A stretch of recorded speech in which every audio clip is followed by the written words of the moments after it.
Yeah. Yeah. Yeah.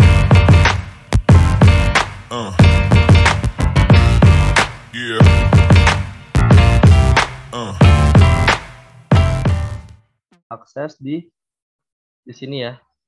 Jadi kalau kalian mau nyari PPT, mau nyari latihan soal, modul, PPT-nya semua PPT slide yang ada di bakal di OSN atau di OSK itu ada di sini. Kalian silabusnya juga ada di sini. Kita akhir kan kita sampai keseimbangan pasar.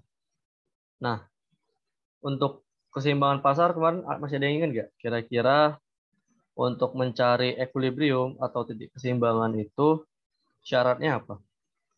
Ada yang ingat?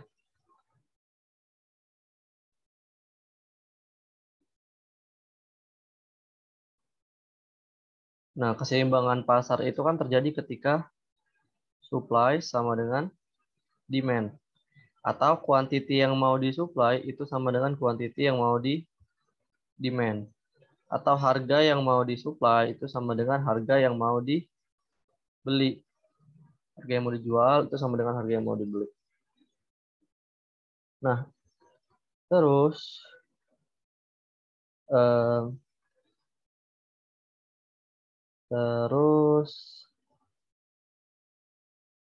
kalau nanti kalian nemu nih daerah di bawah kurva permintaan, di atas di atas harga keseimbangan, ini kan harga pasar ya, harga keseimbangan, itu namanya consumer surplus atau surplus konsumen, atau adalah konsumen supermarginal, yaitu konsumen yang mendapat keuntungan karena daya belinya itu di atas harga pasar, gitu. Terus kalau nanti kalian tahu nemu nih daerah yang ada di atas kurva penawaran,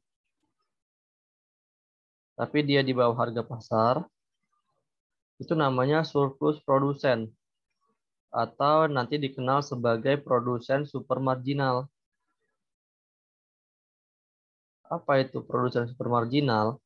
Yaitu produsen yang punya ongkos produksi atau biaya produksi di bawah harga pasar. Itu ya.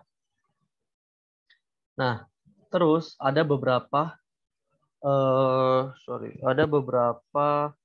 hal yang menyebabkan kegagalan pasar ini gagal terbentuk. Yang pertama, asymmetric information atau informasi yang tidak sempurna. Contohnya apa? Contohnya kan kalau sekarang kan internet itu udah sangat bisa diakses semua orang, udah sangat berkembang. Nah, kalau dulu-dulu kan belum ada internet. Jadi dulu-dulu itu untuk kita mengakses informasi itu susah, nggak segampang sekarang. Sekarang kan kalau kita mau nyari informasi sesuatu itu kita tinggal googling, tinggal pakai internet. Sesimpel kayak kita pengen beli HP, misalnya HP Xiaomi RAM 6 GB, ya udah kita googling aja harganya berapa, rata-rata harganya berapa. Kita bisa lihat di e-commerce kayak di Tokopedia, Shopee, atau di Lazada dan lain-lain. Walaupun nanti kita belinya secara offline atau kita belinya langsung ke tokonya. Nah, dulu itu belum ada. Jadi dulu itu banyak pasar itu gagal terbentuk gara-gara asymmetric information atau informasi yang tidak sempurna. Simpelnya apa? Simpelnya nih, misalnya kalian beli HP, tadi Xiaomi RAM 6 GB, itu biasanya kan kalau dia sesuai harga pasar, itu mungkin biasa harganya mungkin 3 juta. Berarti 3 juta ya harga pasarnya. Tapi pasti kan gara-gara asymmetric information, yaitu di sini asymmetric informationnya apa? Si penjualnya itu lebih tahu informasi mengenai HP-nya dibandingkan si pembelinya. Nah, akibatnya apa? Gara-gara si penjualnya lebih tahu informasi mengenai HP-nya dibandingkan si pembeli, dia bisa ngambil manfaat. Dia ngambil manfaatnya gimana? Ya udah dia kasih harga lebih tinggi. dia ngecas harga lebih tinggi karena dia ngerasa kayak dia bohong-bohongin penjualnya gitu loh. Bohong-bohongin pembelinya. Dia bilang, oh untuk HP Xiaomi RAM 6 GB itu harganya mungkin dia charge 3.500.000 Pak. Nah, jadi karena dia ngerasa dia lebih tahu informasi dibandingkan si pembeli, dia pengen ngambil manfaat. Nah, kalau nanti transaksi ini terjadi, itu tuh dia nyebabin kegagalan pasar. Karena apa? Karena transaksi yang terjadi itu nggak sesuai mekanisme pasar. Karena kan kalau sesuai mekanisme pasar harganya 3 juta. Tapi karena dia ngambil manfaat, dia charge harga 3.500.000. Akibatnya pasarnya gagal karena transaksi yang terjadi nggak sesuai mekanisme pasar. Oke, ada pertanyaan?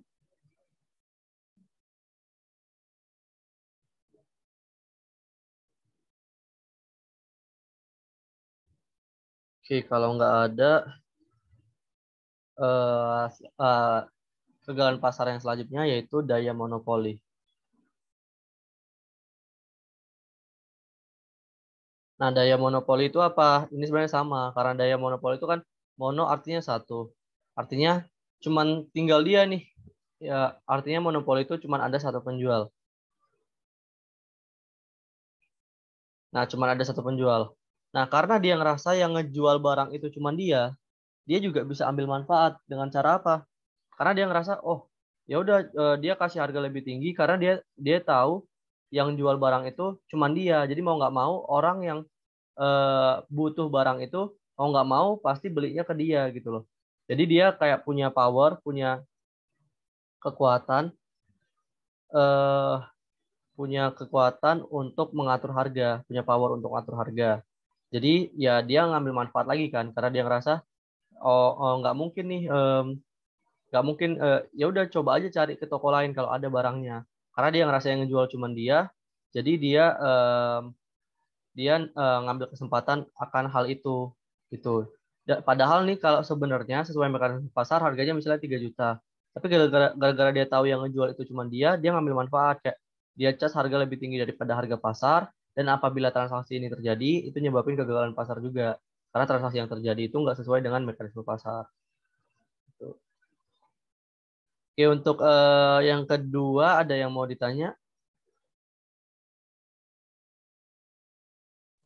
Kak, punten Kak, Ya. contoh ini yang daya monopoli dong Kak. Contohnya kayak misal perusahaan yang melakukan ini Pak Kak.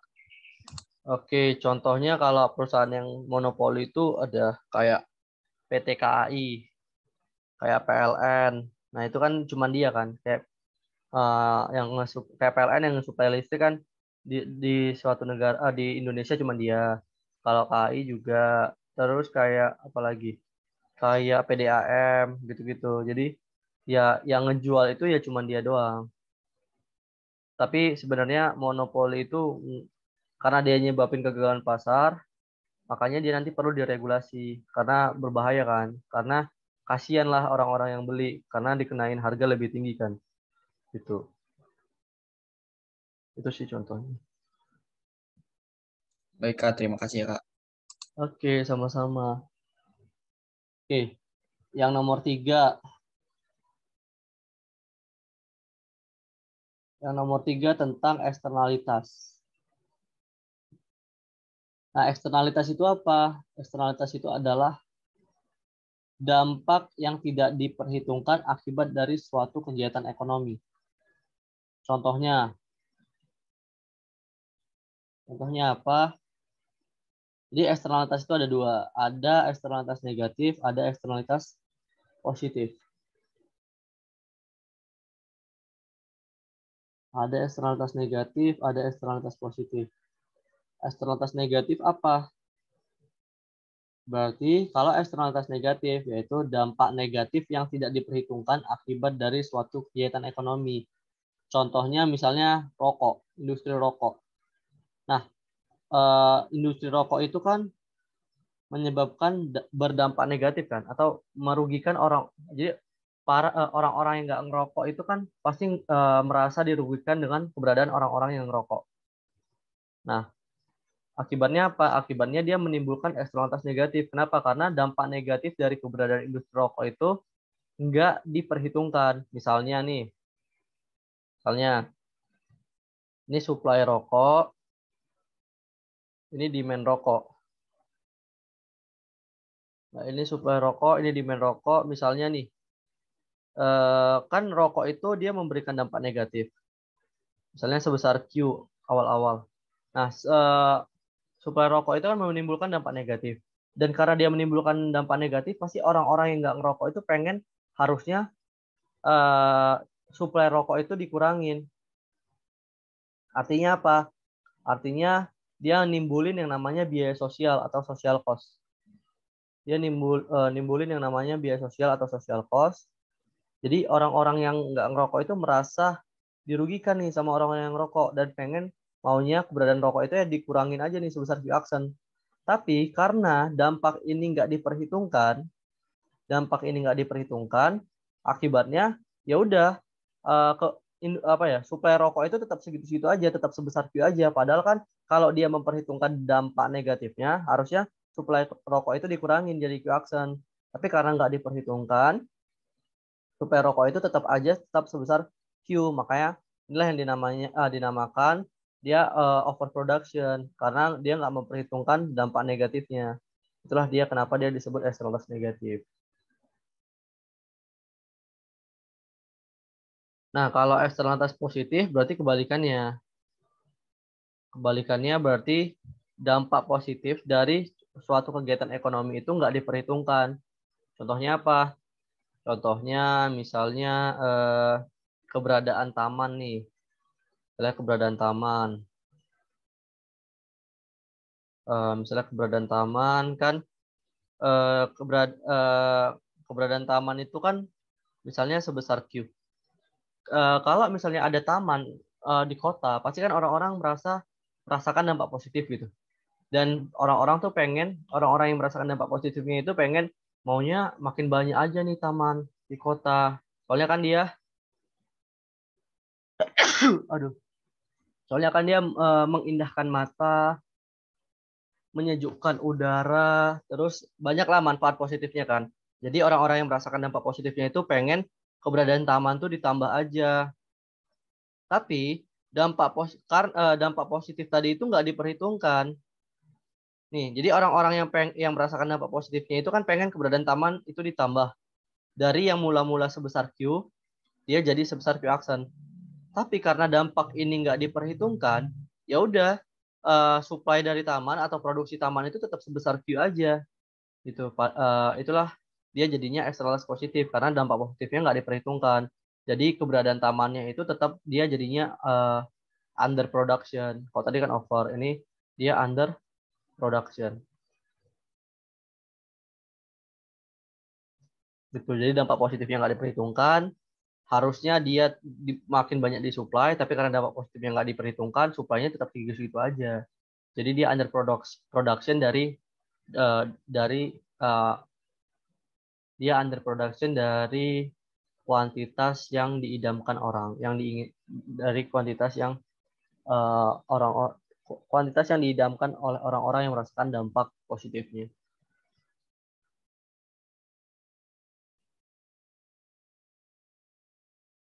Oke.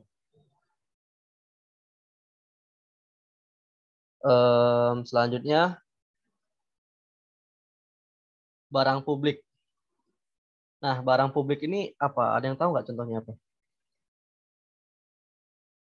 Itulah kenapa dia menyebabkan kegagalan pasar. Karena apa? Karena kalau dia sesuai dengan mekanisme pasar, kan harusnya produksinya sebesar Q aksen. Tapi produksinya dia nggak sebesar Q aksen. Artinya dia under production. Makanya mekanisme transaksi yang terjadi itu dia nggak sesuai dengan mekanisme pasar. Makanya disebut juga kegagalan pasar. Nah, selanjutnya barang publik. Itu juga untuk yang negatif ya. Asal negatif. Selanjutnya barang publik. Kalau dia barang publik,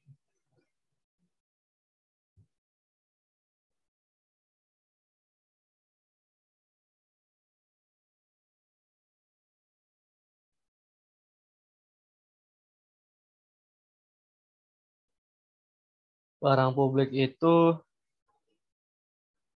ada yang bisa kasih contoh apa contoh barang publik?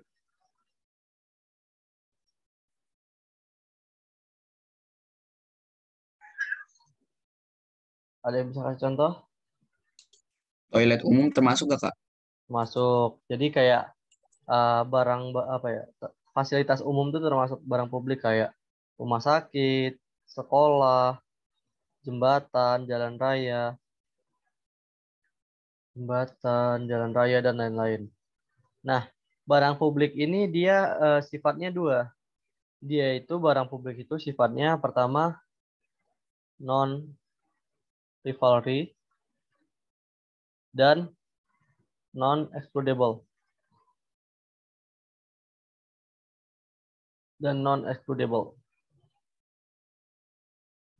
Nah, non rivalry itu artinya apa?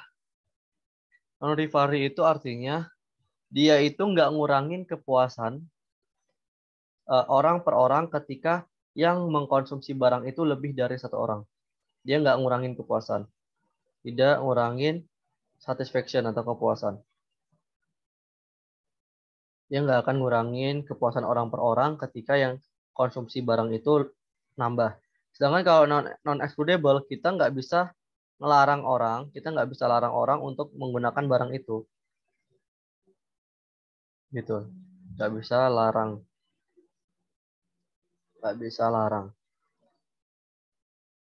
menggunakan barang itu. Nah, akibatnya apa? Akibatnya gara-gara dua sifat naturalnya ini, barang publik itu dia nimbulin yang namanya masalah free rider problem. Apa itu free rider problem? Free rider problem adalah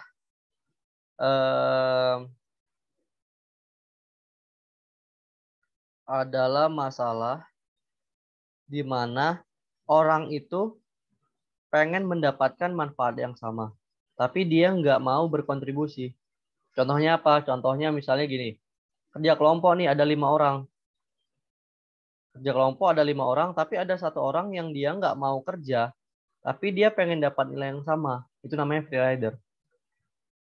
Nah, kalau di kasus barang publik gimana? Misalnya nih, orang pada iuran. Ada orang, misalnya ada 10 orang iuran untuk buat jalan raya misalnya. Tapi ada satu orang yang dia nggak mau bayar, tapi mau pakai jalan itu. Itu namanya free rider. Kenapa satu orang ini nggak mau bayar? Karena sifat natural dari barang publik itu. Jadi kalaupun nanti jalannya udah jadi, ya ketika satu orang ini menggunakan jalan itu kan nggak ngurangin kepuasan 9 orang lainnya yang ikut bayar kan. Dan juga 9 orang lainnya yang ikut bayar tadi nggak bisa ngelarang orang yang satu orang yang nggak bayar ini buat nggak lewat jalan itu. Karena emang itu sifat natural dari barang publik. Makanya jadinya dari 10 orang ini nggak mau dari 10 orang ini pasti akan ada beberapa orang yang emang nggak mau bayar atau dia nggak mau kontribusi tapi dia mau mendapat manfaat atas keberadaan barang publik itu tadi. Karena apa? Karena sifat naturalnya yang dua ini tadi gitu. Nah, akibatnya apa? Akibatnya kegagalan pasarnya gara-gara ada free rider problem ini, akibatnya kegagalan pasarnya adalah yang demand barang ini, yang butuh barang ini itu banyak. Tapi yang mau supply barangnya itu nggak ada gitu.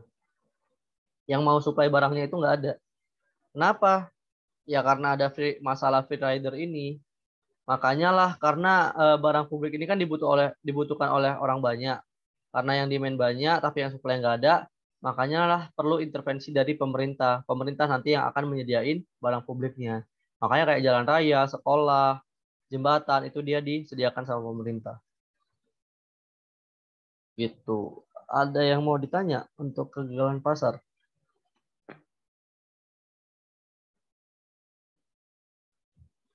Itulah makanya kenapa idenya si Adam Smith itu bisa di-tackle nih di sini. Kan si Adam Smith bilang ya udah pasar itu biarin aja dia saling berinteraksi. Nanti kan dia akan mencapai titik keseimbangannya sendiri. Nah, tapi seiring berjalannya waktu ternyata ditemukan nih ada yang namanya kegagalan pasar. Nah, gara-gara ada kegagalan pasar inilah yang dia men-tackle ide Adam Smith kalau ternyata sebenarnya peran pemerintah atau intervensi dari pemerintah itu perlu. Nah, intervensi dari pemerintah itu ada apa aja? Nah, yang pertama ada pajak. Nah, guna pajak ini apa? Guna pajak ini tadi untuk men-tackle yang elastisitas negatif. Supaya apa? Supaya kan kuantitinya berkurang. Dia nggak overproduction. Itulah kenapa industri rokok itu dikenain cukai atau pajak gitu. Supaya si industri rokok itu nggak overproduction. Nah, kalau nanti ada pajak, pajak itu ngaruhnya kemana? Kalau ada pajak, itu tuh ngaruhnya ke biaya produksi perusahaan. Kemarin kalau akibatnya apa kalau dikasih pajak? Biaya produksinya naik atau turun? Halo?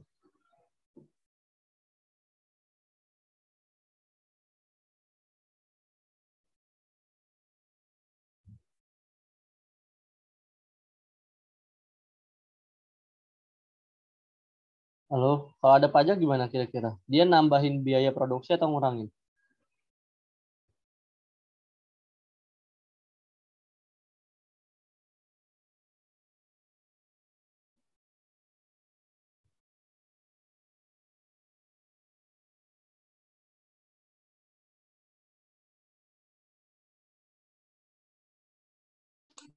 Untuk yang produksi kak ini. Iya, kalau dia dikenain pajak, kira-kira biaya untuk memproduksi barang itu makin mahal atau makin murah? Makin mahal kan kak? Makin mahal, berarti biaya produksinya naik ya. Nah, kemarin kalau biaya produksinya naik, dia pengaruhnya ke kurva supply apa kurva demand?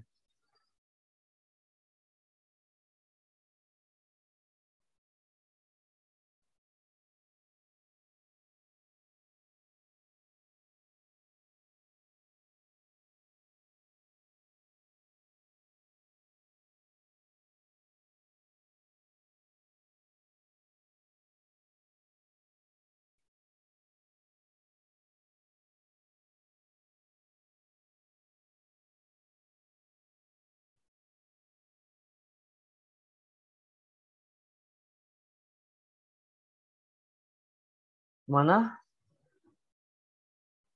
Kalau biaya produksinya naik, pengaruhnya ke kurva supply ya. Supply-nya turun, nanti supply-nya geser ke kiri. Nah, akibatnya apa? Akibatnya kalau supply-nya geser ke kiri, harga keseimbangannya naik, kuantitas keseimbangannya turun ya. Itu makanya nanti pajak itu nyebabin harganya naik, kuantitas keseimbangannya turun.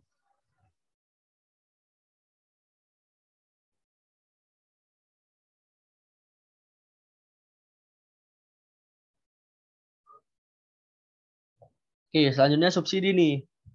Subsidi itu ngaruhnya kemana? Subsidi itu kebalikan dari pajak. Pemerintah kasih bantuan nih ke produsen. Pemerintah ngasih bantuan ke produsen, akibatnya nanti biaya untuk memproduksi barangnya jadi lebih murah. Kalau biaya untuk memproduksi barangnya jadi lebih murah, jadi kapasitas atau kemampuan produksi dari perusahaan kan nambah. Makanya barang yang bisa disuplai nanti akan makin banyak. Suplainya geser ke kanan. Nah, kalau suplainya geser ke kanan, dampaknya apa? Dampaknya nanti harganya akan turun, kuantitas keseimbangannya akan naik. Gitu. Oke, ada yang mau ditanya?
Oke,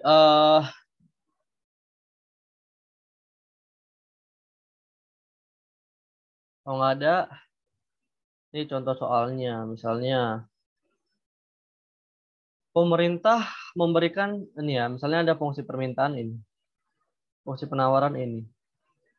Dalam rangka meningkatkan ekspor, pemerintah memberikan subsidi nih, 10 per unit. Tadi dampak dari adanya subsidi apa? Harganya gimana?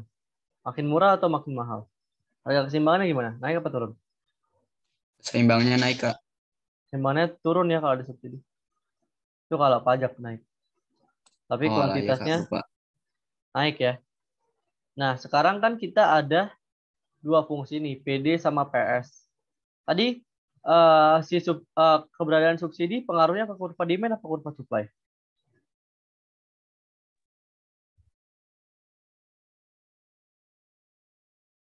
Kurva demand atau supply? Supply bukan nggak? Supply.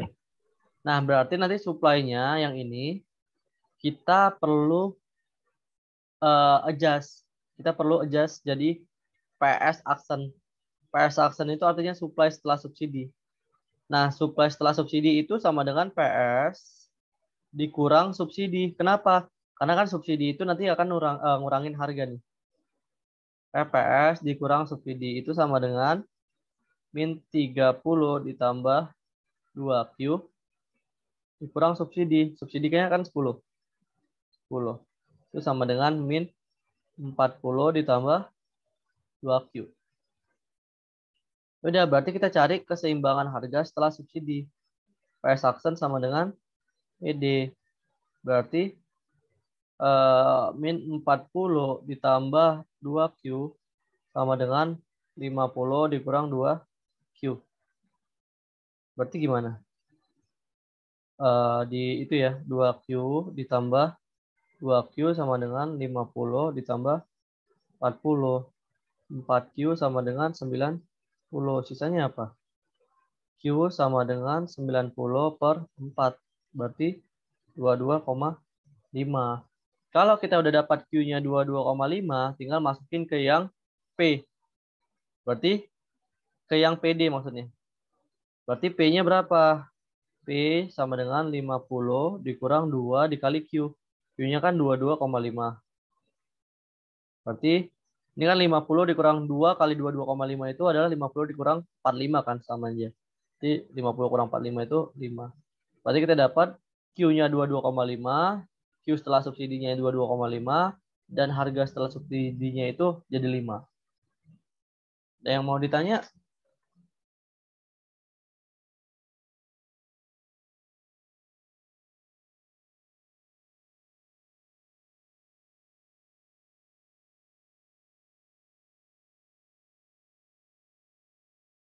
Ada yang mau ditanya?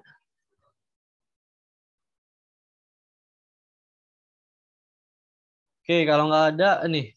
Kira-kira kalau soal selanjutnya ini gimana nih jawabannya? Ini ada fungsi permintaan. Ini ada fungsi penawarannya. PS, ini PD, ini PS. Jika diketahui pemerintah mengenakan pajak. Tadi pengaruhnya pajak itu apa? Ke harganya. Harganya, oke, ini ya, pengaruhnya pajak itu kan, pajak itu bahasa Inggrisnya tax ya. Tax itu ngaruhnya apa? Dampaknya apa ke keseimbangan? Dampak dari tax. Harganya gimana? Makin naik atau makin turun? Harga keseimbangannya. Naik, Kak. Harga keseimbangannya naik, kuantitas keseimbangannya turun ya. Terus tadi dampak dari pajak ngaruhnya ke kurva supply apa kurva demand?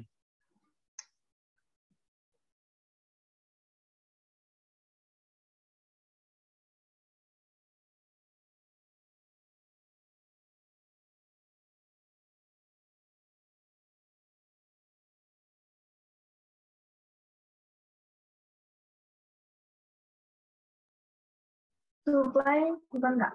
Apa? Kurva supply.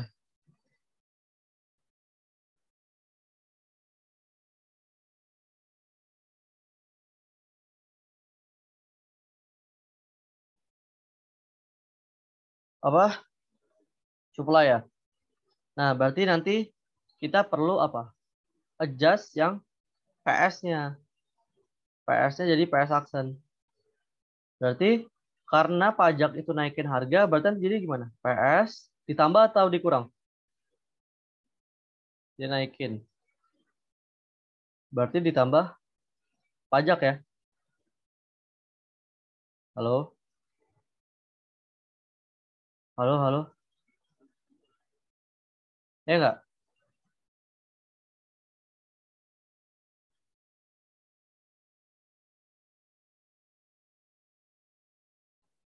Ada yang mau ditanya?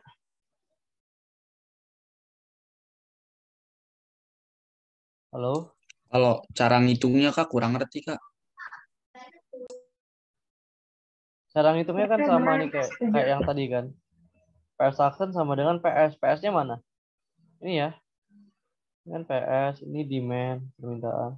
Berarti 6 ditambah 0,5 Q. Terus ditambah pajaknya. Berarti kita dapat PS Action-nya 9 ditambah 0,5 Q. Baru habis itu cari keseimbangan setelah pajak. Berarti PS Action sama dengan PD. Coba dicari dulu caranya sama kayak tadi. Oke, dicari dulu ya 5 menit ya.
Ada yang udah nemu berapa P aksennya sama Q aksennya?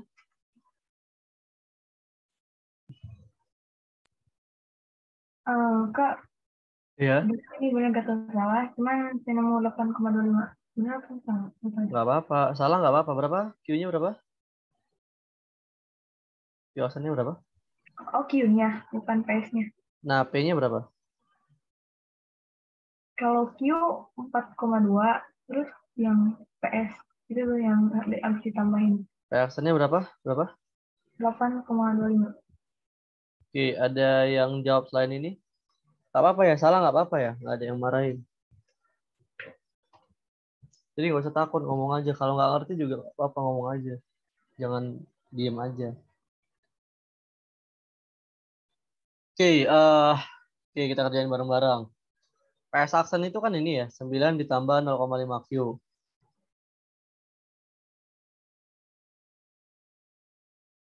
PD-nya itu 30 dikurang Q. Ya udah, 0,5 Q ditambah Q, kan Q-nya pindah ruas, jadi positif ya. 0,5 Q 0,5 Q ditambah Q sama dengan 30 dikurang 9. 1,5 Q sama dengan 21. Q sama dengan berapa? 21 dibagi 1,5. Berapa tuh? 14 ya.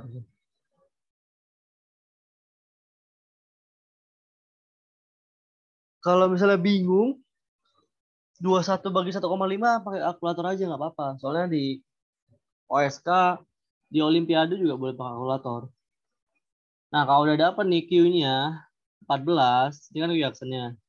Langsung masukin ke yang fungsi PD buat nyari P-nya. Berarti P sama dengan 30 dikurang Q kan. Q-nya kan udah dapet tuh 14. Kurang 14 itu sama dengan 16. Jadi kita dapat P aksennya 16, Q aksennya 14. Yang mau ditanya?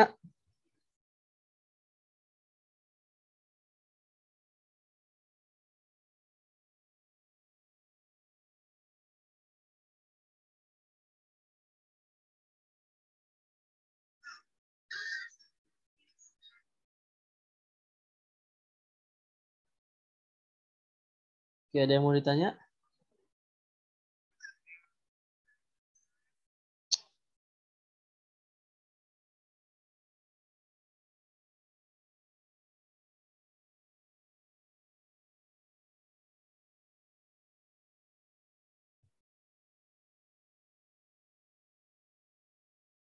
Ada yang mau ditanya?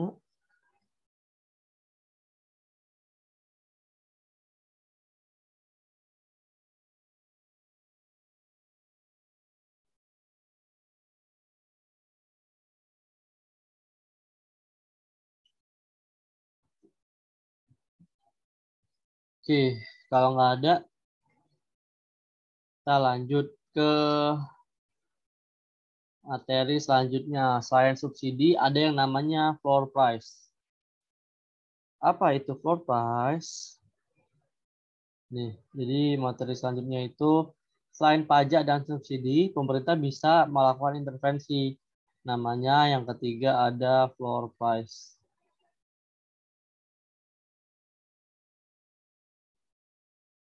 Floor price itu apa? Eh, Floor price itu adalah intervensi pemerintah berupa penetapan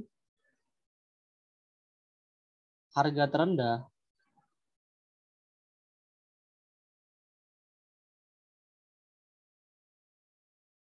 tapi dia di atas harga pasar.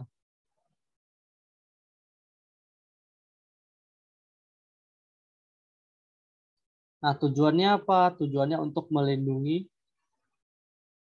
melindungi produsen ketika ada jadi musim panen.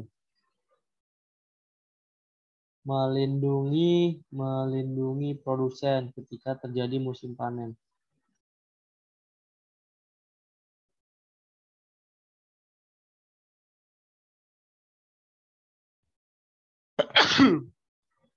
Nah, misalnya Gambarnya gimana? Gambarnya gini nih, floor price. Ini P, ini Q, ini supply, ini demand. Nah, misalnya kan harga keseimbangannya ini nih, ketika supply sama dengan demand membentuk equilibrium. Di sini. Ini harga keseimbangan, ini kuantiti keseimbangan. Dia itu netapin harga terendah tapi dia di atas harga pasar. Berarti di sini nih floor price-nya. Ini floor price. Tujuannya untuk apa? Melindungi produsen ketika ada musim panen. Kalau dia musim panen, itu kan biasanya barangnya terlalu melimpah. Kalau barangnya terlalu melimpah, biasanya harganya jatuh atau anjlok atau murah. Nah, untuk melindungi itu gimana? Untuk melindungi para produsen yang lagi panen itu, ditetapinlah yang namanya floor price, yaitu dia netapin harga terendah di atas harga pasar. Nah, akibatnya apa dari floor price ini? Akibatnya, karena dia netapin harga terendah tapi di atas harga pasar, akibatnya demand-nya, kuantitas yang di demand sebesar ini. Ini kuantitas yang di demand, sedangkan kuantitas yang di supply sebesar ini.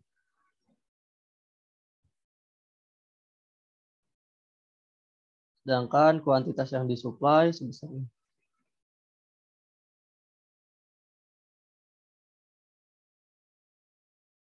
Ini kuantitas yang di supply.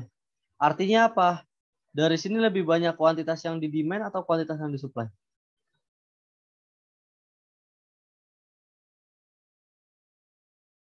Lebih banyak yang di demand atau yang di supply?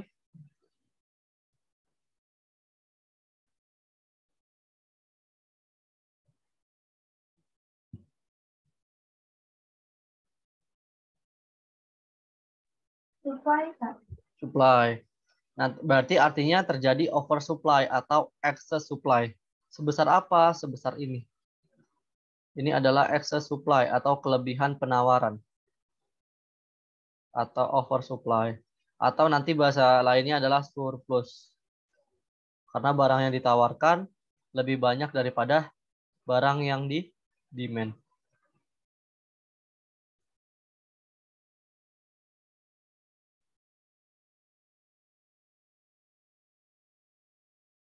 Oke. Ada yang mau ditanya untuk floor price?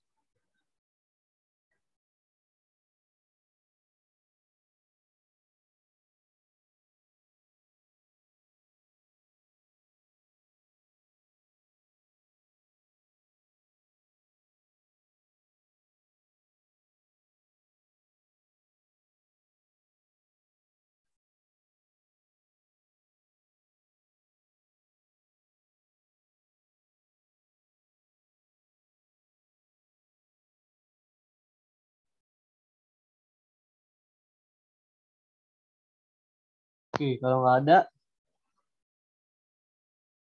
kita lanjut ke yang kedua. Kalau nggak ada, kita lanjut ke yang kedua. Ada yang namanya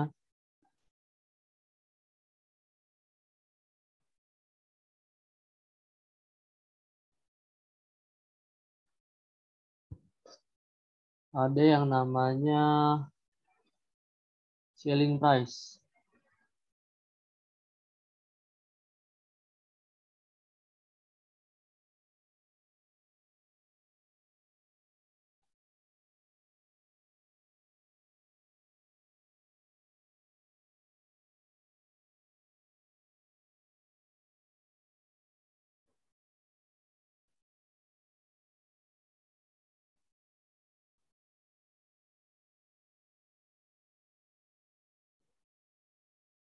Nah, apa itu selling price? Ini lawan dari floor price. Ini adalah intervensi pemerintah berupa penetapan harga tertinggi tapi dia di bawah harga pasar.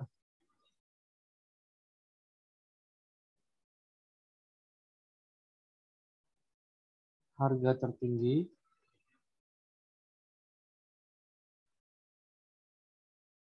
tapi dia di bawah harga pasar.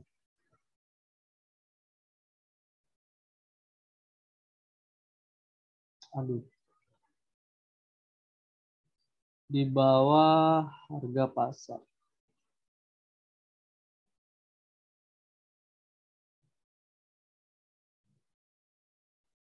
Nah, tujuannya untuk apa? Tujuannya untuk melindungi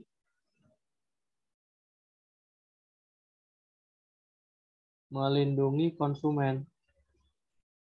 Kalau misalnya lagi terjadi yang namanya gagal panen. Kalau terjadi gagal panen kan artinya barangnya itu langka ya. Karena barang-barangnya itu langka, takutnya harganya jadi mahal. Makanya untuk melindungi itu, pemerintah netapin yang namanya selling price, yaitu kebijakan penetapan harga tertinggi, tapi dia di bawah harga pasar untuk melindungi konsumen yang butuh barang-barang langka itu karena gagal panen misalnya. Nah, misalnya ini keseimbangannya, ini equilibriumnya, ini harga keseimbangan, ini quantity keseimbangannya. Selling price yang mana? Selling price misalnya yang ini. Ini selling price atau ini adalah CP, selling price. Nah, selling price itu berarti dia kan netapin harga tertinggi tapi di bawah harga pasar. Nah, akibatnya apa? Akibatnya kuantitas yang supply sebesar ini. Sedangkan kuantitas yang demand sebesar ini. Dari sini kita tahu lebih banyak yang demand atau lebih banyak yang supply? Yang supply, yang demand.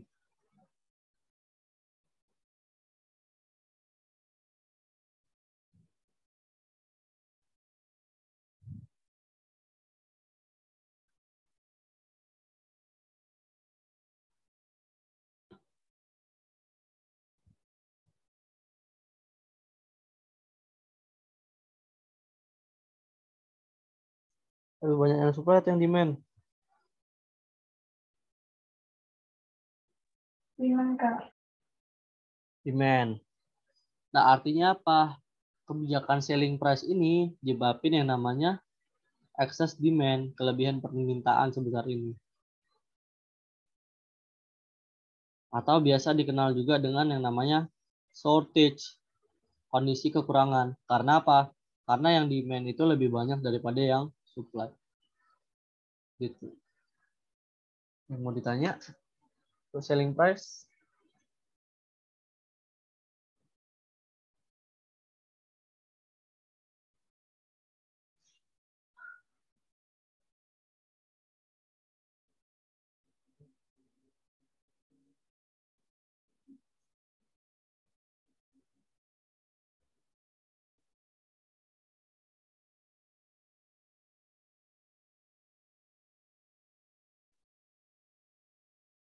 Oke, kalau nggak ada,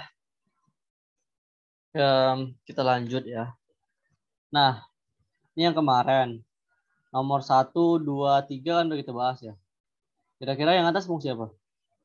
Fungsi supply ya. Yang bawah adalah fungsi demand. Yang bawah fungsi supply, yang atas fungsi supply, yang bawah fungsi demand. Nah, yang nomor 1 kemarin udah dibahas, nomor 2 udah, nomor 3 udah belum? Udah mau dibahas ulang? Dibahas aja, Kak. Oke. Kuantitas permintaan jika harga di pasar 2. Berarti kan kita pakainya yang ini ya, yang demand ya. Yang demand. Jadi kalau misalnya harganya 2, berarti kan 2 sama dengan min 0,5 QD ditambah 20. Berarti 0,5 QD sama dengan 20 dikurang 2. 0,5 QD sama dengan 18. QD sama dengan 18 dibagi 0,5 ya. 18 dibagi 0,5. 18 dibagi 0,5. Berapa tuh kira-kira?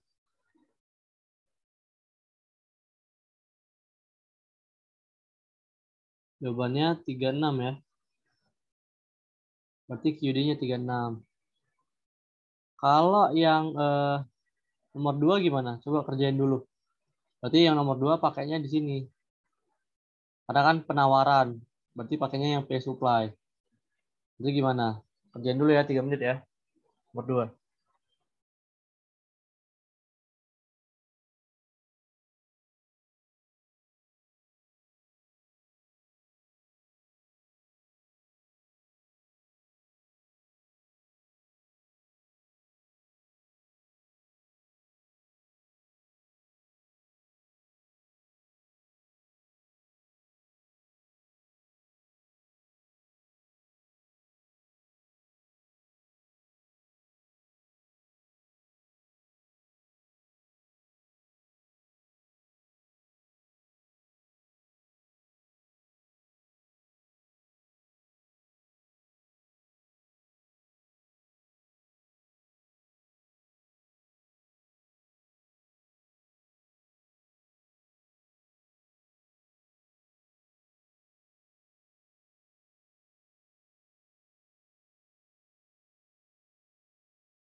Delapan Kak.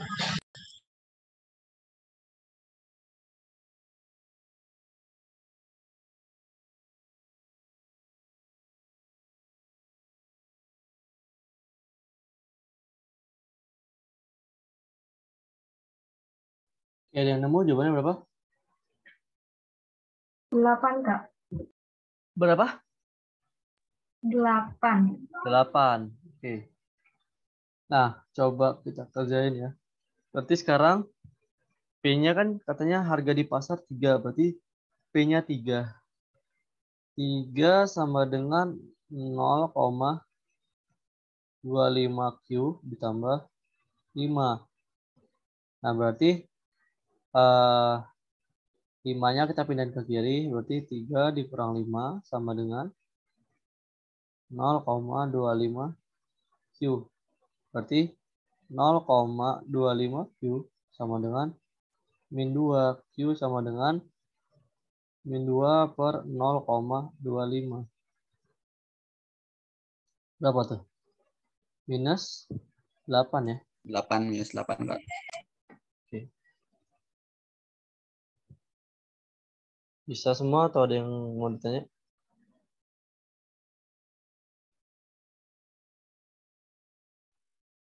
Kak, izin bertanya. Jadi kan Iya. berarti yang supply itu kebalik di ini ya. Kan Kebalik. kalau yang di atas itu yang dipindahinnya itu yang duanya ke arah kanan. Nah, berarti kalau yang supply mah dari kanan ke arah kiri gitu. Gini, ini kan minnya negatif kan? Pindah ke kiri, positif ya. Nah, yang ini baru pindah ke kanan jadi negatif. Sedangkan kalau yang ini kan dia udah positif nih, yang kirinya, yang kanannya, Q-nya. Terus ya udah kita pindahin ke sini jadinya negatif kan? Negatif 2 sama dengan 0,25 Q. Gitu loh. Kebayang nggak? Oh, oke, oke, oke. Iya ya Kak, Ngerti. kebayang Kak, tadi salah dari situ. Iya, sadar saya juga. Makasih, Kak. Oke, sama-sama. Nah, nomor 3 gimana tuh? Coba dikerjain dulu. Nomor 3 itu tinggal tadi syarat dia keseimbangan pasar apa? Terjadi ketika P demand sama dengan P supply. Gimana? Coba kerjain dulu. Ntar langsung bilang aja ya hasilnya. Q-nya berapa, P-nya berapa.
Oke, hasilnya 20 sama berapa? Apanya yang 20 tuh?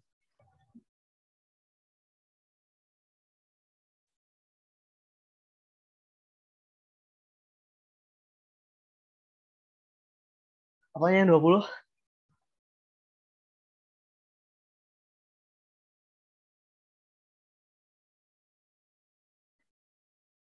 Q-nya. Oke. Coba kita kerjain ya. Ini berarti tadi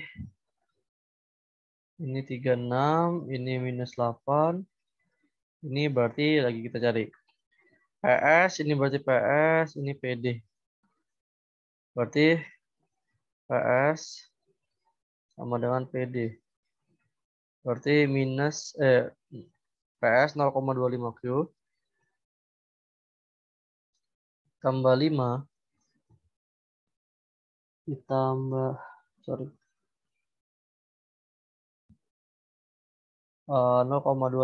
Q ditambah 5 sama dengan minus 0, Q ditambah 20. Berarti 0,25 Q tambah 0,5 Q sama dengan 20 dikurang 5. 0,75 Q sama dengan 15. Q sama dengan 15 per 0,75 sama dengan 20. Kalau Q-nya 20, P-nya berapa? Masukin aja langsung ke PD ya.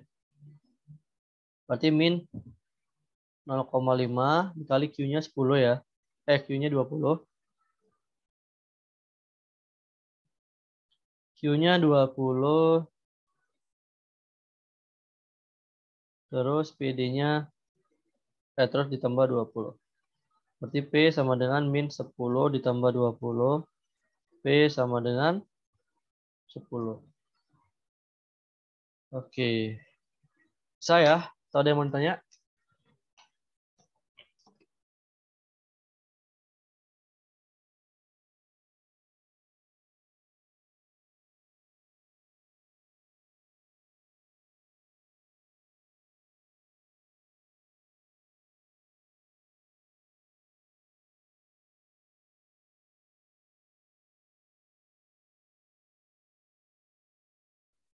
Oke, kalau nggak ada, kira-kira kalau nomor 4 bisa jawab nggak?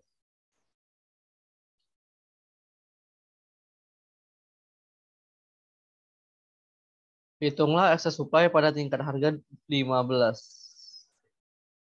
Excess supply caranya QS dikurangin QD. Oke, ini coba dikerjain dulu ya.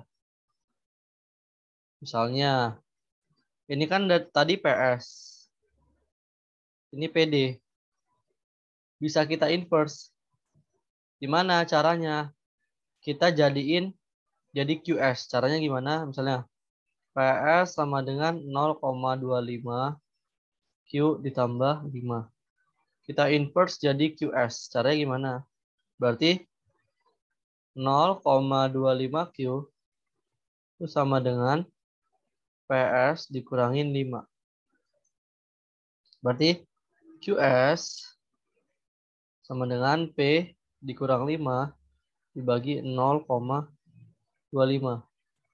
Itu sama dengan QS P dibagi 0,25 yaitu berarti P itu kan 1 ya. 1 per 0,25 yaitu 4 dikurang 5 per 0,25 berarti 5 per 0,25 itu sama dengan 5 per 0,25 itu sama dengan 20.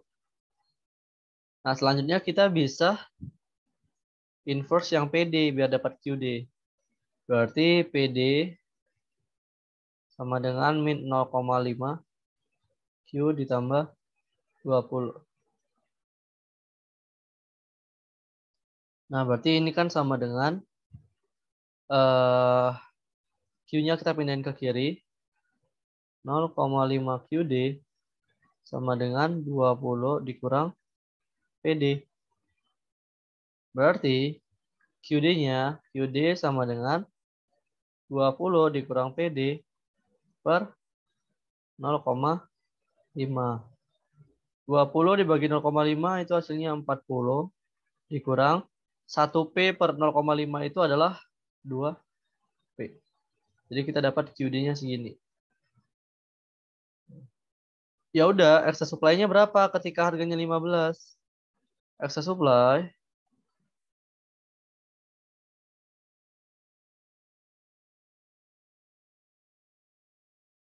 sama dengan US dikurang QD. Berapa? Coba cari dulu ya. Ntar bisa di chat atau di mana. Kalau udah dapat. Ketika harganya 15 ya. Berarti nanti masukin P-nya 15. Excess supply-nya berapa?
Oke, bisa kita lanjut. Sorry ya, tadi baru selesai sholat. Halo? Iya Kak, lanjut Kak. Oke, nah, ini udah ada yang jawab ya, yang excess supply-nya 30. Caranya gimana? Ya udah tinggal dimasukin aja ketika P-nya 15. QS-nya berapa? Nah, QS ketika P15 berapa? Kan QS sama dengan 4P dikurang 20 kan. Berarti waktu P-nya 15, 4 kali 15 sama dikurang 20 sama dengan berapa nih? 60 dikurang 20, 40 kan. Nah, QD-nya berapa ketika P-nya 15? Jadi 40 dikurang 2 dikali 15 yaitu 10. Makanya excess supply-nya adalah 40 dikurang 10 yaitu 30.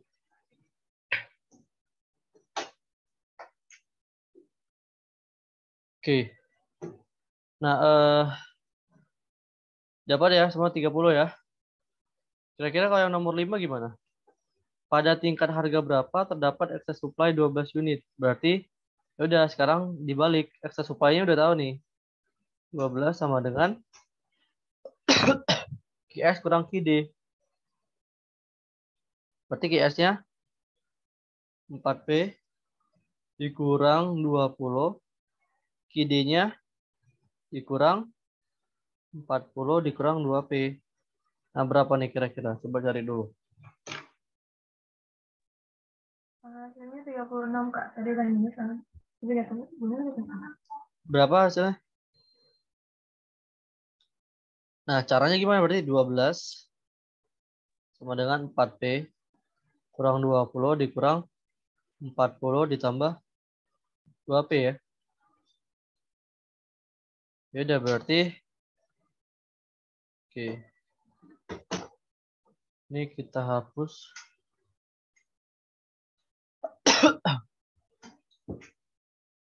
Oke, ini kita hapus.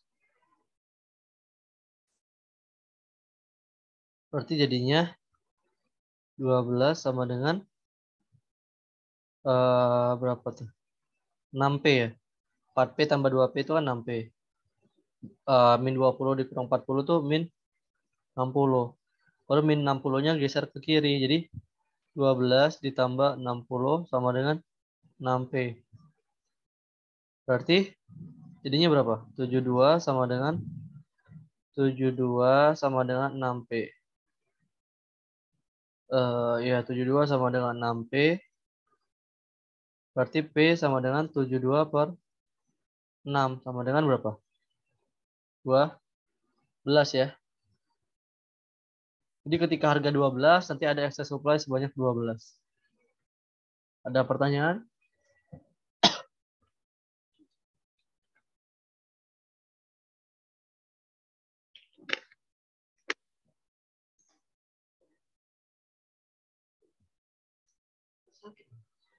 Enggak ya. Oke, ada pertanyaan?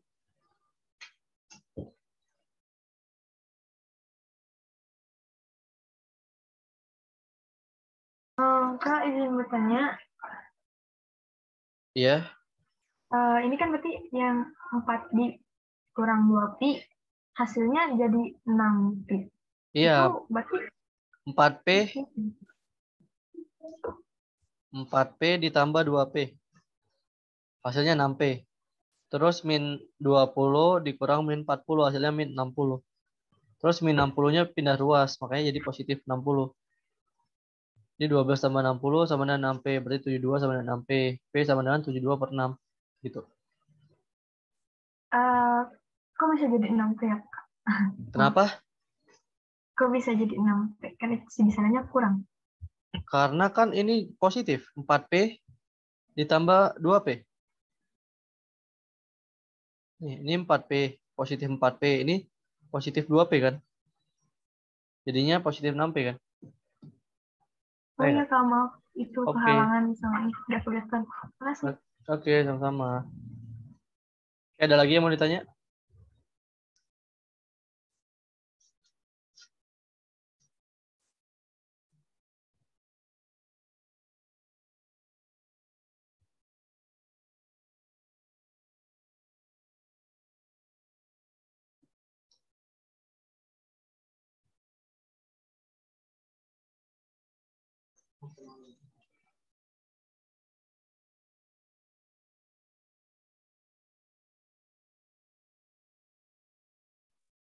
Oke, kalau nggak ada, nih coba kerjain yang nomor 6 sampai 8 nih.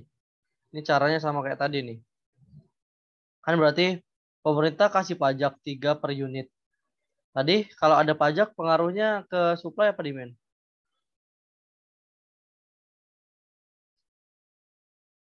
Pengaruhnya ke supply apa demand? Kalau ada pajak? Supply, Kak. Supply. Berarti nanti kita mesti adjust PS-nya ya. Jadi PS aksen. Nah, pengaruh pajak ngaruhnya ke apa? Pajak naikin ke harga gimana? Naikin harga atau nurunin harga?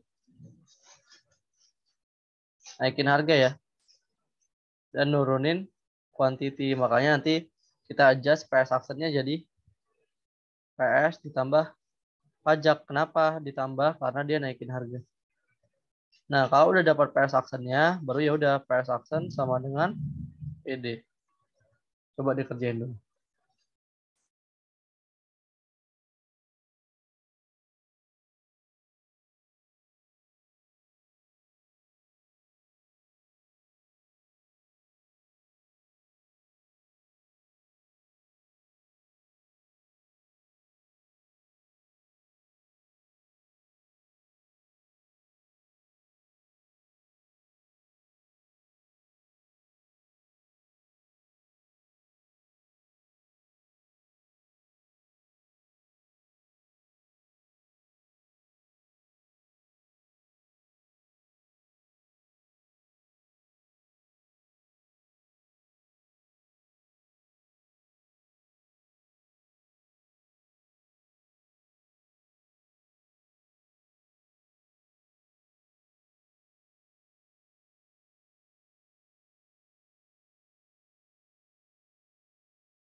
Ada yang ketemu jawabannya? Nomor 6?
Oke, coba kita bahas bareng ya. Nah, berarti PS aksennya jadi gimana? Berarti PS aksennya jadi sama dengan PS itu adalah 0,25Q ditambah 5 ditambah teksnya kan berarti 3 ya. Jadi PS aksen sama dengan 0,25Q ditambah 8 ya. Nah, PD-nya sama dengan tetap itu ya. Jadi udah PS aksen sama dengan PD. PS aksen sama dengan PD berarti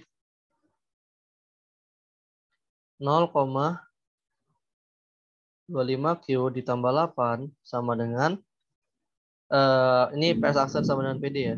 Ini yang sama dengan PD. PD-nya min 0,5Q ditambah 20. Nah, yang ini yang min 0,5Q pindah ruas ke kiri jadi min 0,25Q ditambah 0,5Q sama dengan 20 dikurang 8. Berarti 0,75Q sama dengan 20 kurang 8, 12 ya. Q sama dengan 12 dibagi 0,75 sama dengan sebenarnya 16 ya. Ada yang sama? Oke, 16. Nah, kalau Q-nya udah dapat 16, langsung masukin aja ke fungsi PD. Berarti P, untuk nyari P-nya, P sama dengan min 0,5 dikali 16 ditambah 20.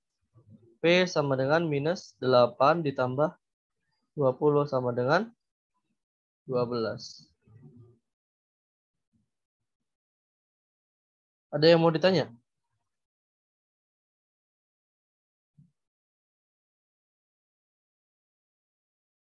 Jadi dapat P-nya 12 P-nya Q-nya 16, P-nya 12. Ada yang mau ditanya?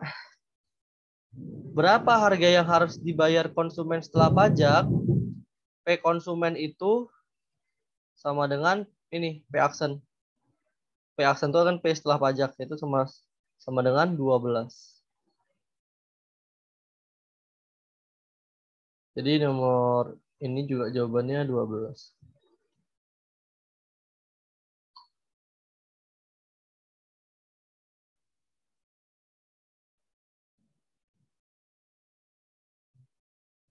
Oke.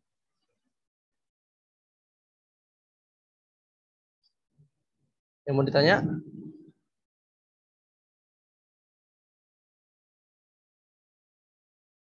Oke, kalau nggak ada, kita lanjut nomor 8. Berapa harga yang diterima produsen setelah pajak? P produsen itu sama dengan P konsumen dikurangin pajak. Berarti 12 dikurang 9. 12 dikurang 3 ya. 12 dikurang 3.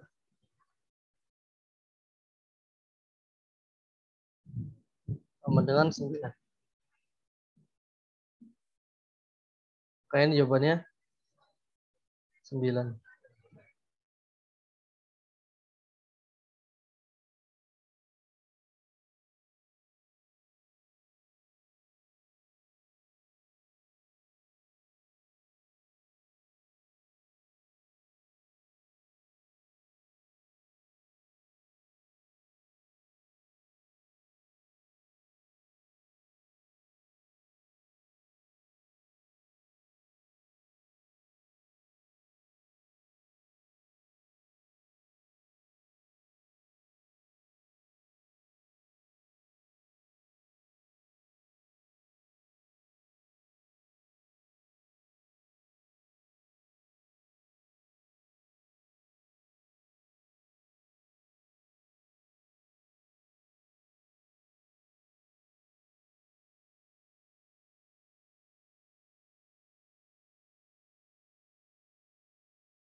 Oke, kalau nggak ada pertanyaan, kita lanjut ke nomor 9 ya. Nah, nomor 9 itu adalah kita belajar tentang berapa besar penerimaan pemerintah akibat pajak. Caranya gimana?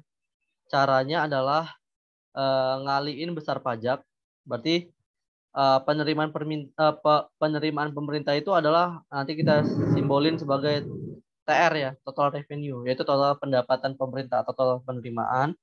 Caranya adalah pajaknya dikali kuantitas keseimbangan yang baru. Berarti pajaknya kan 3. Dikali kuantitasnya ada 16. Berarti nanti total penerimaannya yaitu sebesar 48.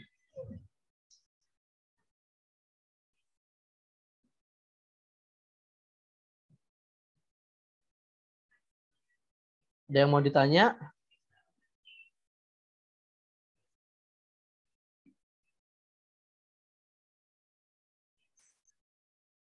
Oke, kalau nggak ada, terakhir nih nomor 10. Nah, nomor 10 ada yang namanya DWL. DWL itu ntar next week kita coba gambar ya. Hasil-hasil hari ini. Next week kita coba gambar karena waktunya tinggal 3 menit lagi. Jadi DWL itu apa? DWL itu adalah kesejahteraan yang hilang. Kesejahteraan yang hilang atau dia kepanjangannya dead weight loss. Nah, yaitu dead weight loss itu untuk mencari DWL rumusnya apa? Nanti rumusnya itu adalah setengah dikali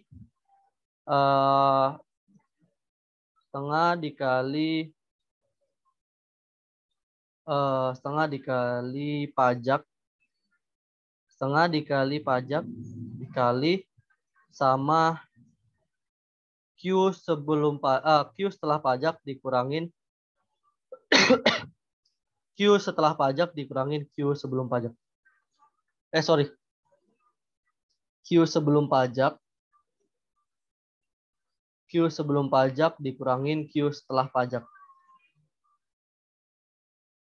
Nah, pajaknya kan 3 ya, setengah dikali 3 dikali Q sebelum pajak. Di sini jawabannya berapa? Kalau nggak salah tuh jawabannya 20 ya. Kalau nggak salah ya, jawabannya 20. 20, Q setelah pajaknya kan 16. Nah, makanya 20 kurang 16 kan 4. 4 bagi 2. 4 kali setengah itu 4 kali setengah itu jawaban 4 kali setengah 2. 2 kali 3 jawabannya 6. Kayak DWL-nya nanti jawabannya 6. Gitu. Ada yang mau ditanya?